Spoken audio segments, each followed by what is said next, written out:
Desde a Revolução Industrial em 1760, na Europa, os ramos tecnológicos e industriais vêm se desenvolvendo muito, e consequentemente os conflitos também. Mas o que será que acontece quando a gente junta dois elementos? Bom, Rússia e Ucrânia, Israel e Palestina, Estados Unidos e China, todos esses conflitos globais estão acontecendo agora. Bom, mas não é a primeira vez que essas guerras acontecem. Na verdade, a origem delas vem de muito antes. Vamos dar uma olhadinha nessa história.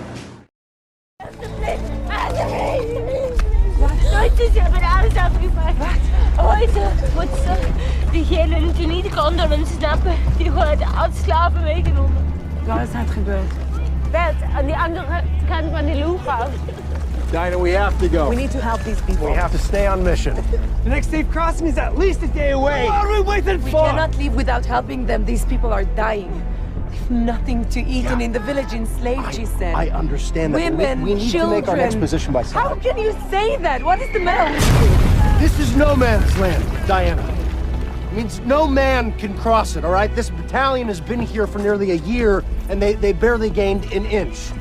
All right, because on the other side, there are a bunch of Germans pointing machine guns at every square inch of this place. This is not something you can cross. It's not possible. So what? So we do nothing? No, we are doing something. We are. We can't save everyone in this war. This is not what we came here to do.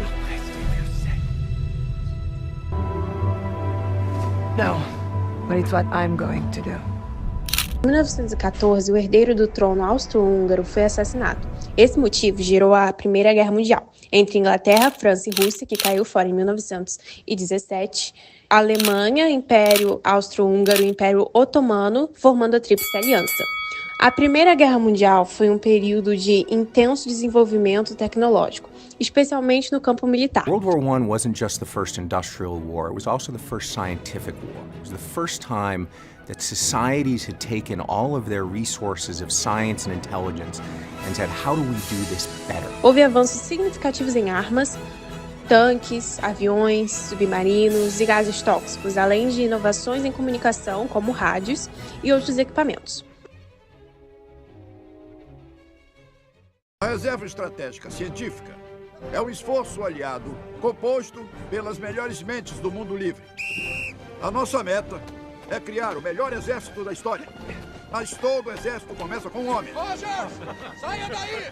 No final desta semana, escolheremos este homem. Ele será o primeiro de uma nova raça de super soldados. E eles vão escoltar pessoalmente Adolf Hitler aos portões do inferno. Em 1918, a guerra finalmente acabou com a vitória da Tríplice Aliança. Mas a paz não durou muito tempo. Surgiu mais um problema, porque acabou de acontecer uma guerra, todos os países estavam desolados e sem dinheiro. E a partir daí surgiu o Tratado de Versalhes, que dizia que a Alemanha deveria pagar impostos a todos os países da aliança, para cobrir justamente os custos da guerra. Claramente, a Alemanha não aceitou, a crise econômica de 29 aconteceu e Hitler tomou controle em 1933. Inovações como computadores, radares, armas mais avançadas e avanços na medicina foram algumas das áreas que se beneficiaram do conflito da Segunda Guerra. Porém, obviamente, tudo foi muito devastador. Milhões de judeus foram perseguidos até mesmo antes da guerra, mas foi em 1939, quando a Alemanha invadiu a Polônia, que tudo explodiu de vez. Talvez se você pedisse para algum sábio homem descrever as guerras mundiais, ele poderia te responder assim. Mas será que em uma guerra hoje em dia ainda seria somente esse mesmo som? Ou ele se diferenciaria? Peraí, um som de um teclado? Várias mulheres trabalhando no programa espacial.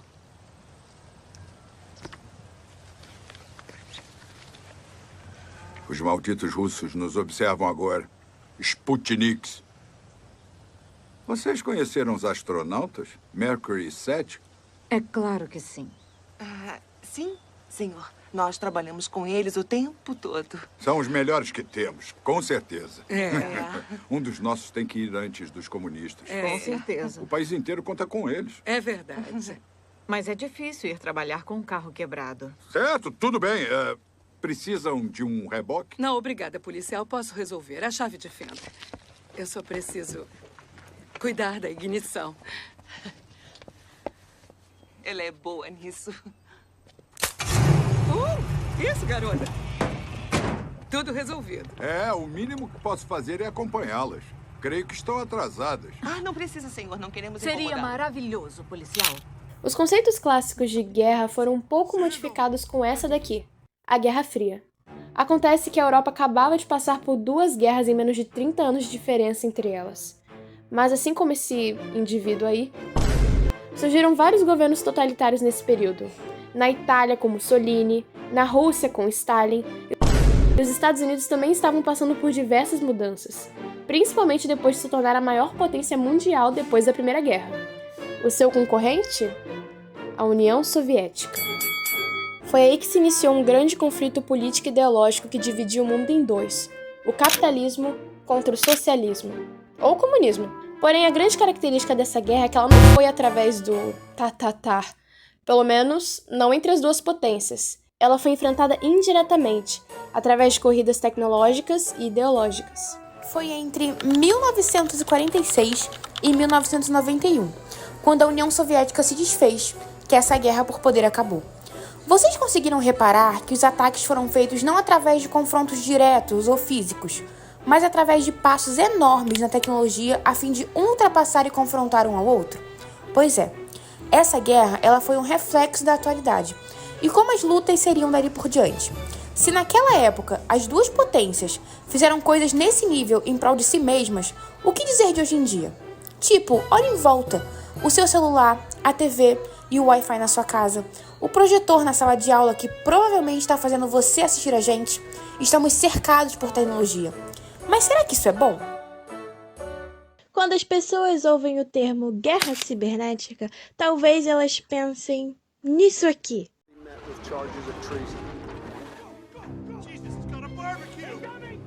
Ou nisso aqui.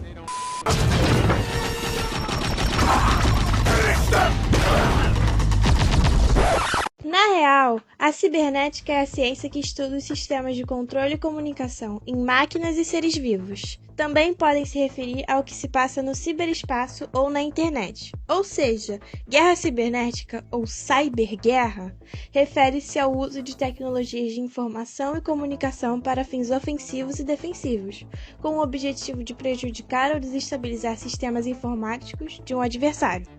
Esse tipo de guerra utiliza tecnologias de informação e comunicação para atacar ou defender sistemas, redes e até infraestruturas críticas. História especificadamente sobre a Guerra Fria, nos dias atuais temos um conflito mundial entre 2 grandes potências, Estados Unidos e China. E eu nem preciso falar quem é o lado capitalista, certo? Eu vou fazer com que você entenda como isso foi começando e como se estende até os dias atuais por meio de 3 tópicos. Em 2015, a OPM, o escritório de gestão pessoal dos Estados Unidos, foi invadido, deixando mais de 20 milhões de funcionários do governo roubados. Obviamente, o ataque foi atribuído à China, porque eram seus rivais e todas essas coisas. Como segundo tópico, temos as revelações de Edward Snowden. Em 2013, sugeriram que os Estados Unidos espionaram empresas chinesas, como por exemplo o Huawei, e até órgãos governamentais. Além disso, durante os Jogos de Inverno Asiáticos, que ocorreu em fevereiro de 2025, a polícia de Harbin acusou a Agência de Segurança Nacional de lançar ataques cibernéticos avançados contra a infraestrutura crítica da China, nomeando 3 agentes americanos como procurados. E por último, mas não tão menos importante, entre o fim de 2024 e o início de 2025, hackers vinculados à China invadiram ao menos 9 operadoras do telecom dos Estados Unidos, acessando chamadas, organizações, localização e inclusive gravações de alto nível. Olha, sinceramente, isso foi apenas algumas notícias que resolvemos destacar. Porém, todos esses, como puderam ver, foram apenas ataques cibernéticos entre as 2 nações, revelando a verdadeira tensão entre elas.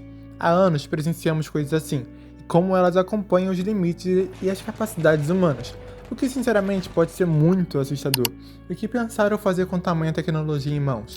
Como será o desenrolar de uso de códigos e bytes como principais meios de batalha? De qualquer maneira, preferimos acreditar no outro lado da moeda, e também da tecnologia, sobre como toda essa evolução, esse avanço pode ser utilizado não para a destruição, mas sim para a restauração do nosso.